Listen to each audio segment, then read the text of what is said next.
for always supporting us. I'm just so grateful. What I want to do, we filed our appeal with the Third Court of Appeals about a week ago.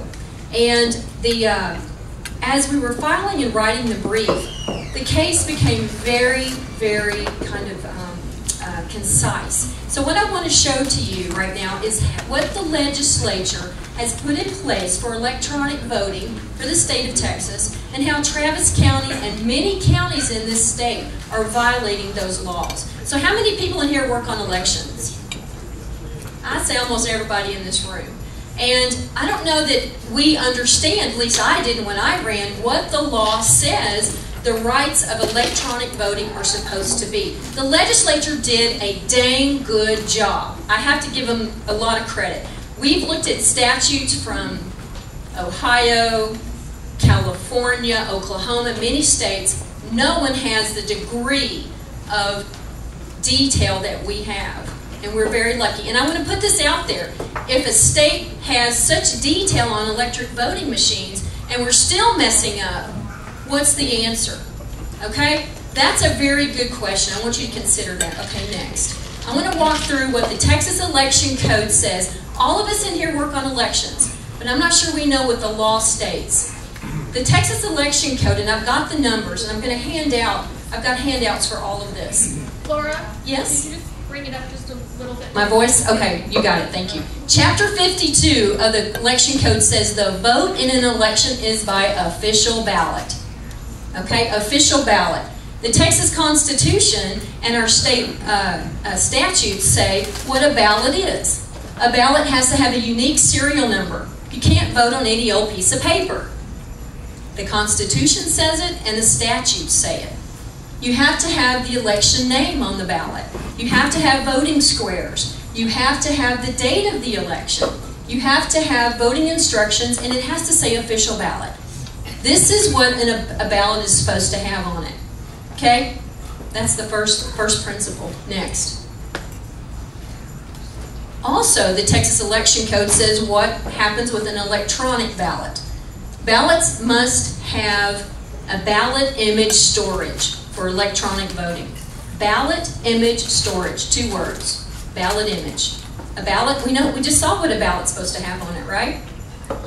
Image, what's an image? A picture. Okay, plain language in the law. When precincts are supposed to return original precinct returns and copies of those returns, that's in the state code. You have to, those tapes of the electronic voting system has to be returned to the county. This is state law. Also, a voting computer has to have result tabulation that adds up the votes. There's 3 things required in a vote, in an election for records: ballot image, results tapes, and the result tabulation. In our election in Travis County, in the runoff, 2 of the 3 of those are missing. The county doesn't have it. That's a problem. And then the third one, which is the vote tabulation, is corrupted, and I'm going to show you that next. This is the statute. This is Chapter 128. It came into place in 1997. What was going on in 1997? AOL had barely hit the scene. Okay? We weren't very computer savvy in 97, and the legislature was very cautious of these electronic voting machines. And they put this statute into place, and it's never been changed, it's never been amended. It says, the last section there, a main computer to coordinate ballot presentation, so you see it when you vote, vote selection, you can pick a box, ballot image storage, and result tabulation. This is what the electronic voting system was supposed to have in 97. The legislature really put out a really clear definition. Next. When you do a recount, you have the option, and that's what we did. We wanted ballot images to be counted. Manual recount. Not many candidates in this state understand this. Every candidate can ask for a recount of ballot images, a manual hand paper count. We did that with the county, and they said, I'm sorry, we don't have ballot images. We don't have that. What? You don't have a ballot image? You're violating state law. Okay, next. So the statutes are clear. You have to have ballot image storage, and you have to print these tapes.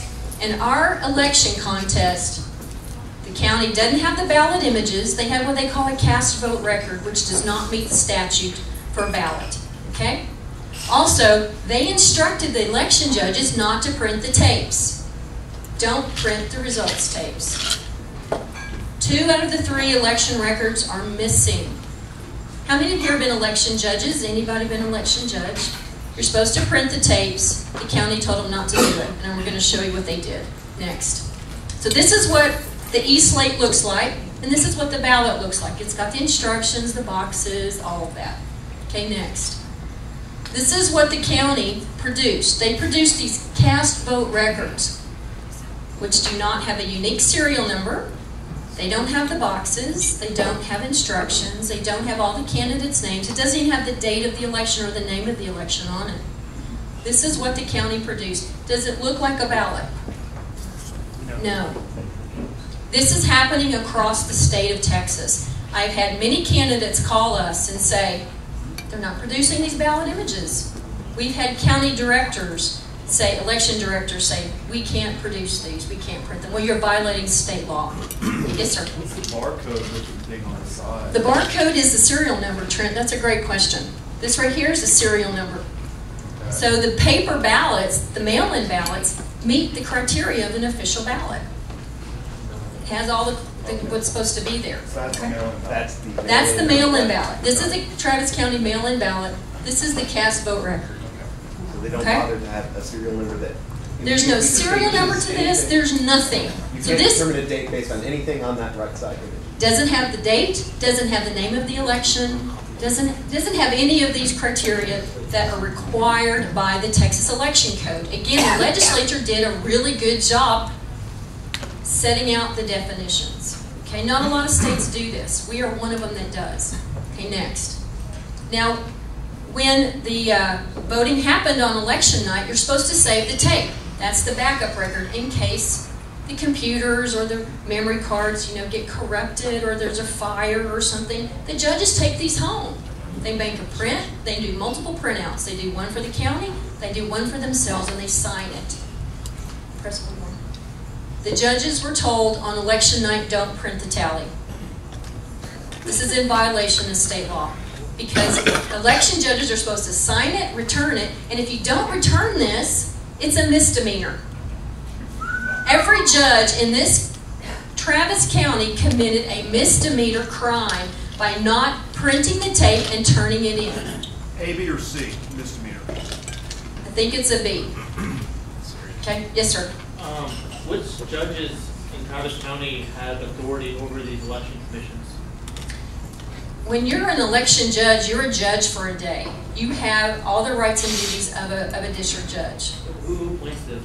Who appoints them is the county. Who in the county appoints them? Dana Debevois. She's the county clerk. She's in charge of elections in the county.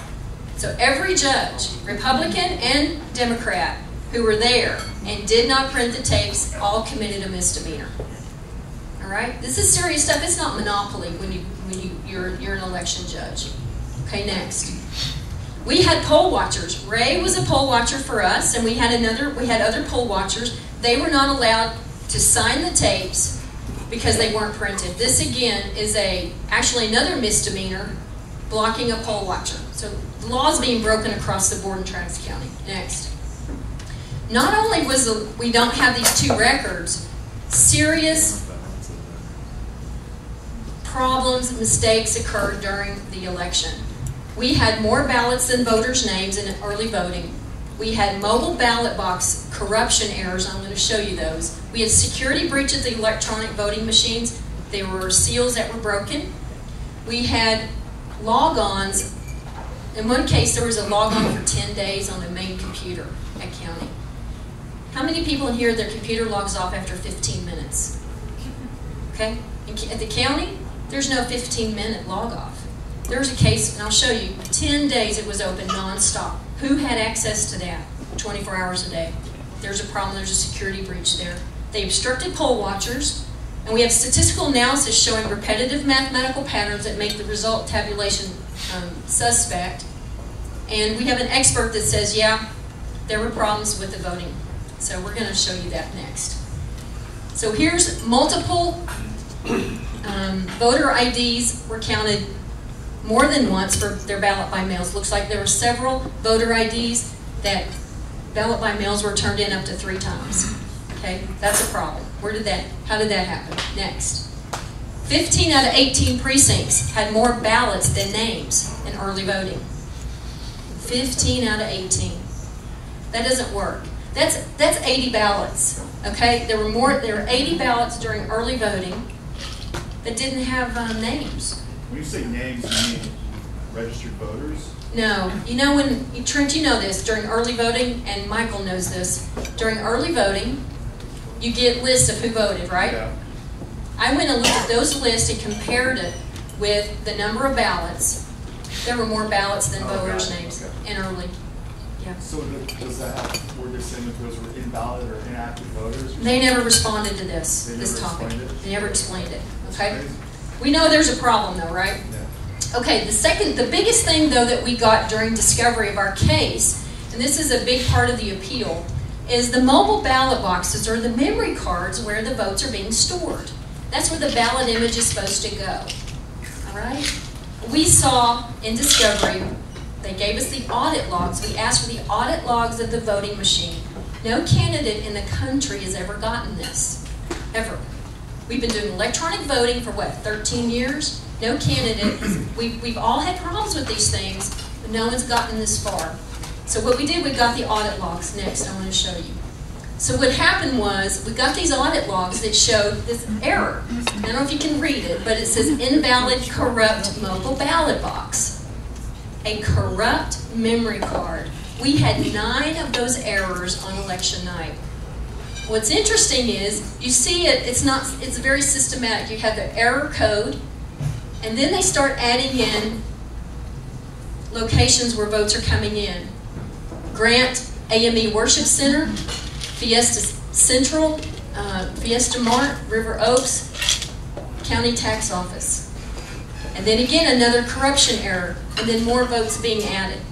So it was very systematic. This mobile ballot box was corrupted. It was the first thing, and then they started adding votes. We think there was a program on that card. We asked the judge, can we please get to that? Can you let us look at the software on the card? And the county said, there's no software on a memory card. I'm like, I wanted to just fall over. They don't understand how computers work, I guess. But they're counting our votes. So no, they wouldn't let us get to the card, wouldn't let us get to the guy that kept putting this thing in 9 times on election night. Corrupt memory card, corrupt tabulation. So now you can't trust the tabulation. Next. This is also, we had, let's skip one more. Okay. We also had security logs, like I said, logged on for 10 days at a time. Next. And I want to show you this. This is a shocking thing. This is another audit log.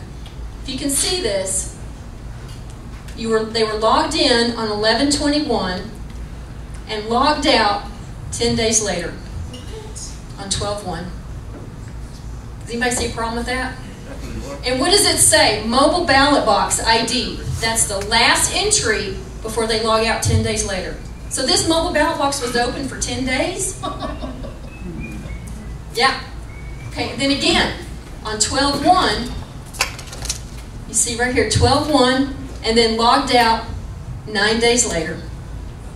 There's nothing going on during 12/1. I mean, the vote wasn't until the 15th, right? But what was open was a memory card, Trent. So they're messing with it. There was access to the memory card, and this 603 memory card was listed in the corruption. So Yes, the sir. election was the 15th, though, is that right? Say that again, Trent. 16. 15th or 16th? This is all during early voting. All during early voting. Yes, sir. Can you figure out how many ballots are cast by which mobile voting machine? You can. Is it like an abnormal amount? We asked for that data. We were not allowed to get it from the county. What was the reason for that? It just seems sort of weird that they're willing to give you some data, but then other data, they won't give you. So what's the criteria? No, I think they didn't know what they gave us with this stuff, because one of the things we asked for were the manuals of the voting machine, and the county said they don't have them. They don't have the manuals. Well, maybe if you had the manual, you could print a ballot image. Okay? They said they didn't have the manuals. Does anybody in here believe we have tens of millions of dollars of equipment down at Travis County and they don't have manuals for it? Does anybody in this room believe that? Actually, I do. I don't believe it. So they didn't give it to us, but they gave us this, and I think it was an accident. Because when we showed this to Dana Debevois in her deposition, she'd never seen it, and she was a little surprised. Can you subpoena from the company? No. No. We asked, the judge wouldn't let us do it. So, the bottom line is we have, yes sir. From the company you cannot? From my early hacking days back in the 70s, I've been programming computers since the 60s. Another explanation there is that you're missing system logs during that 10 days. That's right. Because it's not that hard to go into the system operating and go to the system logs that monitor everything and erase those logs. You got it. So there's two choices here. Either it was open 10 days or they've erased data. Either one of those are not good. The second one is even worse. Okay? So that's what this is what we're dealing with Travis County. Okay, next. Okay, what I want to talk about a little bit is the mathematical repetitive patterns that we think caused us, first of all, caused us some concern about the voting. As you know, we had an election in November and we had an election in December. We compared the vote results relative to my opponent in both races. And in some cases we saw the numbers exactly stayed the same between the two elections. And that doesn't make sense, especially when 4,000 voters are turned out. So we had a statistician ask us to plot on one line on a graph, this on the x-axis and this on the y, and see if there's correlations. Because in some cases there was one race that went up 3%, one that went down. So we did that, and we did it for other candidates. Next. Skip one. So we did it for Zimmerman's race. Next. That's this one. You don't really stop. We did this for Zimmerman's race. Okay, this is Flanagan. You can see kind of a scatter graph. You can see this is for District 7, Jeb Boyd. Next one, you can see this one for Dwayne Lofton in District 1. You just see a scatter plot, right? But this one's mine. It's a straight line with R squared of 0.98. That's not a random distribution. We think there was a program. Either there was a program or the memory cards weren't erased and they used the same memory cards in the second election. Either one is not a good answer. This is not normal. This is what's normal. Okay? This is not. We think there was a program. We think the mobile ballot box was corrupted. We think there was a program on there. We asked the judge, can we get to the mobile ballot box? He told us, no, you don't have evidence. Your case is dismissed. Do you think we have evidence? I think we do. Have you tried reaching out to people that voted in both elections to see if they...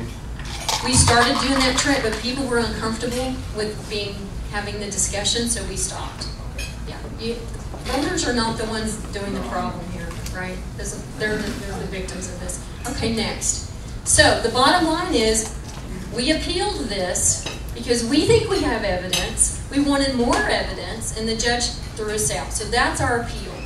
We're saying, go back, appeals court. We've got our panel. It is David Puryear, Bob Pemberton, and Melissa Goodwin. Those are our appeal judges. They're very conservative. We're very happy with the panel. And we're asking them to look at this case. Do we have evidence? We do have evidence. Why did we get thrown out of court? Okay? So we want the appeals court to render opinions on multiple things. We want them to reaffirm what the Constitution and the statutes say for what a ballot is supposed to be and the retention of election records that have to happen. You got to retain the ballot images. You got to retain the tapes. And Travis County's not doing it, and I'll tell you what, many counties in the state are not doing it. It's not just us. We want them to make a ruling on the ballot image, okay? We want them to hold the Secretary of State accountable to holding these counties to the law, and they're not doing that right now. We wanted them to acknowledge the corruption of these electronic voting machines, and that our results cannot be ascertained, so we need a new election, okay? Now, what can we do today? This is the piece that's very important for everyone in this room. When you're working on elections and when you're an election judge, you insist that that results tape be printed. You can call the sheriff and say, this is a violation of state law, it has to be printed. I gave this presentation to the Republican Executive Committee in Travis County. They are going to be telling their judges, you will be printing the tapes, period. That's a change, guys. That's a huge change in this county. We have to enable and make sure that we print those, we have those ballot images. The patents apart say it can do it. The county's just not doing it, okay? We also have to have poll watchers at the main computers watching who's putting in this memory card that's coming up with a corrupt error. These candidates that you care about going forward need to have poll watchers watching at Central County on Airport Boulevard. That's our power. That's it. So that's what we can do. In the meantime, the appeal is the first in the state. It's the case of first impression. No candidate in this country has gotten the data we have. This is amazing. And I want to say thank you to everyone in here because we couldn't be where we are. So many of you have donated many times. And we couldn't be where we are without you. We've got to have accurate elections because if we don't, everything is at risk. We can't have just someone else picking our winners instead of us. We have to have fair and accurate elections. Okay, any more questions? Yes, sir. Which information is public information, like who the election judges are, the poll watchers, or what information is also that we could access ourselves for research? Well, poll watchers are defined by the candidates. The candidates assign poll watchers, so that's not, you can PIR, do a public information request at Travis County, ask for who the poll watchers were. I think we were the only ones that had them, honestly, on the runoff. With regard to the judges, you can go online and look that up. Those judges are listed, and every single one of them could be brought up on a misdemeanor charge right now. Every single one of them. Yes, sir? What was the justification that they used to not deliver, or why they issued the order? What was the justification for issuing an order to say do not print these when it was? Great question. There's something that's occurred. It's called vote centers. We're familiar with what a vote center is, where you can vote anywhere in the city. Yeah. So what happens is that these tapes now, when they print them, they're long, and it takes a while to do it because someone from a precinct down in Steiner Ranch could vote in my little District 4 at Runberg. And so you have to do every precinct, every result, and every candidate. And so, yeah, it would take a long time. Not necessarily. Well, only if that precinct had people voting. Yeah, but that's the reason. This is the reason why the county and across the state, they have gone away from printing these tapes. And so what's happened is you now have a whole set of election records that are gone. Yeah. They're just absent. And this legislature wanted those. That was the checks and balance. The ballot image, the results tape, and the vote tabulation. And again, ours two are missing and one is corrupted. That's a good reason to get rid of voting centers, actually. It is a good reason to get rid of it. Absolutely.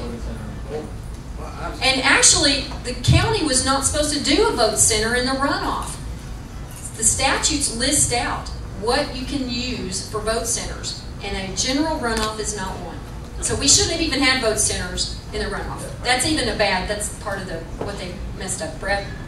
The continuation of that answer, what the Secretary of State's Election Division Director did that allows this to happen. Can you say something about that? Yeah, so the Elections Division will send out letters and say, you're immune, you don't have to print these tapes, and we'll print them once we go down to the warehouse. Well, then you've lost your signing by your judge, you've lost the signing of your poll watchers. There's a whole problem with that. The Secretary of State's Elections Division, Keith Ingram, is giving permission across the state to not print these tapes. It's a violation of Chapter 66. It says you have to turn them in. So is that a felony? It's a misdemeanor. For him? For him, he's immune.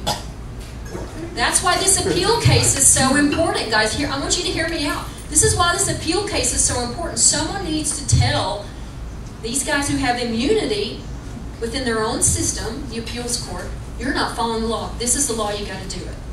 And if you want to change the law, it's going to be 2017 before you do it. How do they have immunity? Sorry. They have immunity. They just Katie. Okay, so the judges, and they're all doing this misdemeanor, who would have to bring charges to give them, who would do that? Like The to district put it on the attorney, record? the district attorney. The district attorney, which Yes. won't do it. Yes. That's what Rosemary Lindbergh. Or David Escamilla, one of the two. Do that. Yes, sir. You're talking about the election. Okay, hold on. Excuse me, 1 second. So we don't adopt Robert's rules. Maybe we will if we ever have to, if we get larger and we have to make things happen. But as soon as one person starts and is called on, please just let the man have his say so you can all listen up. Thank you. So Go ahead, Bill. Orton. the questions have been about the judges, which I'm taking to be the election judges at the sites, but the problem is back at the general accounting area. Those are maybe judges, but they're also just county employees, right? Right. But the tapes are, this law says the tapes are to be printed and turned into them. And no one's printing them. And no one's signing them. So that whole record of, here's what's interesting about the tapes. The tapes ensure there's a record of who got how many votes before that memory card goes down to the county. That was the intent. It's a chain of custody. That was the intent of those tapes. That there's a proof of the vote before you leave the precinct. Now the Secretary of State's saying, don't worry, you don't need it. Your whole checks and balance system is off. Brad. And this change to the vote center and the new direction not have to print full tapes, zero and full tapes at the precinct, that's a new development. Since 2012. We have a question right here, Yes. too. A simple question. Who in the precinct certifies the vote before it's moved up the chain of command? The election judges. There's All two right, so of are you them. telling me that the election judges have immunity? No, they do not. Okay, so doesn't it make sense to approach the judges and the appeals court at the same time? I mean, you're taking one angle of approach, but if the election judges are culpable for breaking the law, Yeah, but then it's the if you DA that included brings, them- the DA brings, that's a criminal offense, because a misdemeanor's criminal. Well, I mean, can't you do it from a civil side? TAG could do it. Yeah, TAG could TAG could certainly do something then, about that. then doesn't that make sense to, attack from both flanks as opposed to just? It's up, right now I can fight the battle I have. And can you just tell them just real quick, leaving everybody with this information is how much you've been exposed as a result of your fight. Like what you, I think people really need to understand, this is not just an activist trying to get information. She has put herself on the line and has actually had a judgment against her, right? So Yeah. can you just leave us with that so people understand how serious this issue is? Yeah, and there's the legal piece, and then there's all the propaganda stuff. I mean, everybody's seen the Statesman and the Chronicle, the personal attacks, the petty personal attacks that have occurred. And I just keep my eye on the ball and keep moving forward. And I just say, and I'm a Christian, guys, and I tell the dear Lord, you keep opening the doors, I'm going to keep walking through them. That's my prayer at night, and I'll be really honest with you. So outside of the petty personal attacks, and then the uneducated attacks about smart meters or fluoride, that those are ridiculous efforts for us to be involved in. That's ignorant. Ignorance is showing in the Chronicle and the Statesman. And then there's the money piece. My husband and I have put in $67,000 of our own dollars into this lawsuit. We've raised about the same amount. And thank you to everyone in here who's helped us. There's more to be done, though. Then they sanctioned us $40,000 for bringing the case. And in the courtroom, it was said by the other attorney, we want to chill any other candidate in the state from ever bringing another lawsuit against and challenging the integrity of these electronic voting machines. On the record? On the record. And then they sanctioned my lawyer $50,000 for taking the case to chill that any lawyer in this state would ever take such a case again. This is what we're up against. It is not just personal. We got personal attacks. We've got, still in the election, across the state problems, and then the sanctions, and we're appealing. We're not stopping. This has to be fixed. This is the root cause of every one of our problems, guys. Our taxes, the people that we're choosing are not getting in there. And I want you to question the runoff. Did the people get in the runoff that were the ones that should have in city council? I'm going to say no. Okay, who knows? If the runoff really should have been me and my little opponent Kassar, or should have been me and Katrina? The poll said me and Katrina. What about the other races? The people that got in the runoff. Were they supposed to be in the runoff? That's what we have to be asking. And everybody in here who works on a campaign, we bust our butt, we block walk, we do all this stuff. But maybe there's 3 or 4 people whose butt we are supposed to be kissing, and we don't know that. And we're busy block walking. It is swallowing the red pill to think that all the work we do on these campaigns does not flip and matter, guys. I want you to think about that, because that's where we are. That's the seriousness of what we're doing, what we're dealing with across the state. And some of these candidates know that it doesn't matter what we think. They're going to win anyway. Okay? That's the pill we have to swallow. That's what we're dealing with. Katie? Just a thought. Have you brought this in your presentation, which is totally just so super tight now? It's Thank you. I've seen it a few times, so right now it's like bam, and it's really good. So just bring it to other cities like Dallas and Houston. Exactly. Oh, sweetie, we're doing that. Okay, yes, we are. I was like, bam. We are. Yes, sir. The other thing I was going to bring up is this past election cycle, they started enforcing an archaic law where you can't even photograph your own ballot for your own personal records. I had the poll judge literally take the phone out of my hands, pull the memory card of my phone, go through the memory card. It was ridiculous. It was a mess. Yeah, that's right, Cleveland. I mean, I can't even photograph my own ballot. They're focused on that when all the crap is going on at Central. They're flipping the votes down at Central County. That's what our data says. It's corrupted. So we're going to have to... Okay. Bless you guys. Thank you for everything. We're not going to stop.